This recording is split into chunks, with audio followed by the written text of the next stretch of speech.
Boom! Stop! In episode 41, I'm going to be talking about whether you should keep your standards high when looking for a partner. Masculinity for the intelligent man. I'm David Tian, Ph.D., and this is Man Up! Hey, I'm David Tian, Ph.D., and this is episode 40 of Man Up. And I'm actually here in Seoul, Korea, in the hotel suite, and I'm just going to show you this wicked balcony. Wicked, haven't said that word in a while. Out here on this rooftop balcony, it's pretty cool. Show you some of Gangnam. Actually, this is in Gangnam, and you're looking out over the river. So there it is, there's the view. Wake up to this view. Pretty cool view to wake up to. Sun's setting soon, so it's a little bit dark, but there you go. See a little bit of Seoul. Pretty baller. Just sit on this chair here. Okay, cool. So I'm going to do the first episode, episode 40, I mean, out here, even though it's a little bit chilly, I'll have to go in a bit later. Pulling out the phone so I can see the question. So there's a question from the Man Up Facebook group, and it's rather long, even though he's tried to keep it short. So this is from Sufyan. I hope I'm pronouncing that right. And the question is, so let me see if I can paraphrase. He's 27 years old and started his own business early at the age of 20 in network marketing. He says he's done really well. He's grown a lot. He says very much faster than most people. He says he's not arrogant, but just saying that he took the business seriously. And he's attended a lot of self-improvement conventions, read many books, and working a lot on the field, going through challenges after challenges, making people grow a lot. Okay, cool. So he's doing quite well. Now his question is, he finds that there's a huge bridge between himself and a lot of people. And he's talking about in the context of dating, so this is including girls. He doesn't want to fake emotions, and he's gotten my program called the Desire System, doesn't want to fake emotions, and wants to know, he's got these high standards for women and a partner that he wants to have in life, and he's just asking, should he compromise because he hasn't been able to find anybody who meets his standards. And he says when he sees successful couples, it looks like they share a lot, including the dream, the ambition, and support each other. And he's sure that he's 99% sure that this is what he wants. But because most people don't really want to grow and win big, I feel lonely not finding a girl like that. And it looks like it reduces the possibility of finding a girl like I want. So sometimes he doubts and he wonders maybe he should calm down and just let it go. But when I do that, I meet girls and I'm boring because I can't fake having a good time when I don't care about what she's talking about. TV, for instance, when she talks about TV shows, her routine jobs and routine stuff. And he thinks he should stay focused on girls who are in his universe, in quotes, scare quotes, even if it becomes harder to find one. Is this true? What's your opinion about that? Okay, so a bit of a long question, but I'm going to answer that. Great question.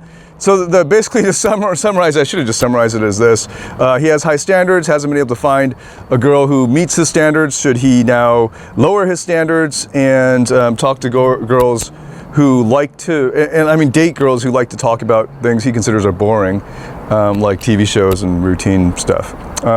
So the answer is, I would say no, pretty emphatically.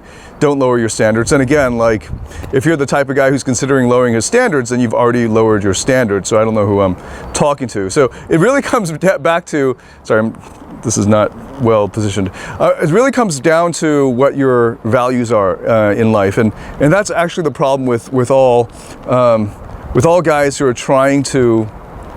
And he's sort of young, 27, who are trying to find their way in the world. But like, a problem is like, I think a big appeal of the pickup artist community and industry and all that is because guys haven't been clear on their values and they're just like animals. Like, they just want sex and pleasure and to feel good. They just want to feel good.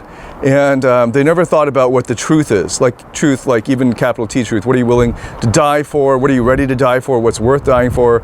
And instead they just,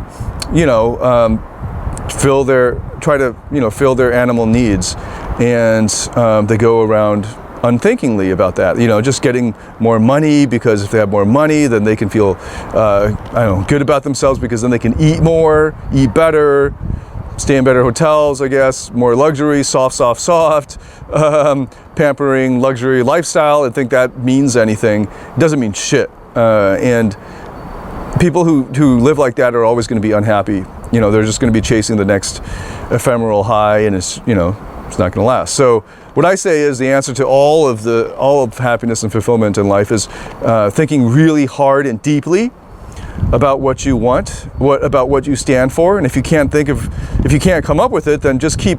That's the beauty of philosophy. I taught as a professor of philosophy for many years, and I still read quite a lot of philosophy, do a lot of philosophizing, and I think like people who don't, I just don't really understand them. I kind of understand where they're coming from. They're still in that animal stage, but you're never going to be happy if you stay at that stage. So you have to think about, what are your values? What's important to you? And guess what? The higher up you climb in life, the more the fewer people that you'll find up there with you. And here I have friends all around the world, but I can't see them a lot because I've chosen to live a life where I'm on the road and I'm living here. So it's funny. I don't even know where I'm going to be 2 weeks from now, for instance, or a month from now, and there aren't a lot of people who I can travel with at this level, and that's just one of those things, and the higher up you go in any field, the lonelier, lonely is the wrong word, the more isolated it gets, and that's just part of being excellent. And does that mean it's harder to find somebody that you want, that matches where you're at? Of course. You can either lower your standards and be a lower person, or keep looking. And just be more strategic. So here's the how-to. The how-to is to be more strategic about it. Make sure that you're surrounding yourself, you're able to connect, or you're connecting with those people who are at the level that you're looking for, or at the stage in life or whatever that you're looking for. And that means that you're plugged into the right networks, the conventions that are where the people that you're interested in will be going. This is true for everybody, by the way. So if you're like a conservative Christian or something, and you want to meet other conservative Christians, then go to places that conservative Christians hang out. Why would you be going to hang out at nightclubs? I guess in Singapore you might find Christians who hang out at nightclubs, but around the rest of the world, just in general, that's not the best place to meet them, because that's generally not where they would be attracted to going. So you'd go to where the people that you're looking for would be. And if you're in network marketing, you're supposed to be surrounded by people, because your whole business model depends on people, right? Referrals. So get on that. I don't know what area of network marketing you're in, but if you were in, let's say, health and fitness network marketing has some really physically attractive people, because part of selling fitness is that you have to represent your own brand. So I know plenty of people who do network marketing in health and fitness, and they're hot.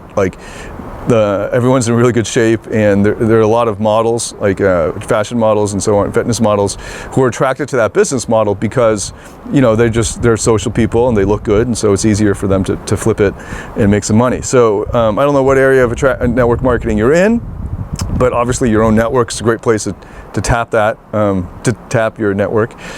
So just think strategically and keep putting yourself in those positions. So if you have very high intellectual standards, you probably shouldn't be hanging out in the slums or something, though that's prejudicial. I'm sure there are very intelligent people in the slums that just haven't been given a chance. But you should just go and hang out at Harvard or Stanford or something, because obviously those universities have done the job for you of selecting out from the world the intellectual or intelligent people, and you just go there.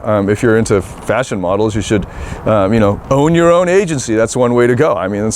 Some of my friends have done that. So just think strategically, think smart, and make the networks work for you.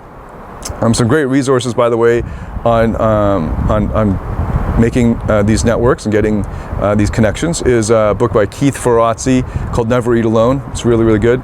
Obviously, everything else in socializing applies here too, you know, like as far back as Dale Carnegie and even earlier, right? So just think strategically, and I wouldn't compromise on your standards. You're not going to be happy doing that anyway. All right, so that's episode 40.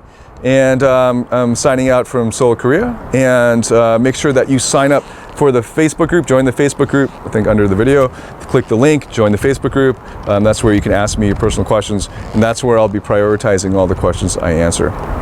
Okay, man. So till next time, man up.